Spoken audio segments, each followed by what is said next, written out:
What's the point of this legislation?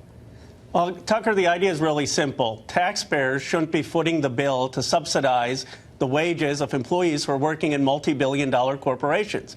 The basic idea for free market is if you work hard and you're smart enough to pick a company that does well, you should make enough to put food on the table. And it's absurd that taxpayers are having to subsidize these employees. It's absolutely absurd. And by the way, the companies are doing this because they know that taxpayers are taking up the slack. I mean, they're taking advantage of our system. So here's my question. Why aren't more members of Congress on board with you from both parties?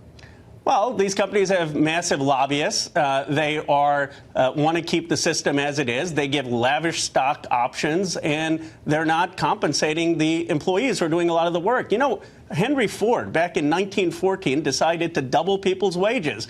And that was capitalism that worked, and it worked for the employees, and it worked for the companies. So this is not radical. This is the type of policy that built America. And we're just saying if someone's working hard, they're picking a right company, they should be rewarded.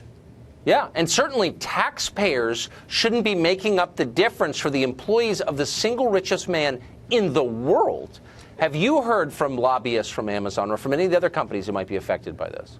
Well, I don't want to say who, but I've heard from people who were unhappy that I was doing this, and they gave all these crazy reasons. They said, oh, this is going to be a disincentive to hire and companies will discriminate. Well, as you know, Tucker, by law, they can't discriminate. It's not a disincentive to hire. They just want to give that money to stock options for their executives. So I'm sure the lobbyists got to people, and there's no rational reason for this. It's just fear of offending these companies that have a huge foothold in our politics.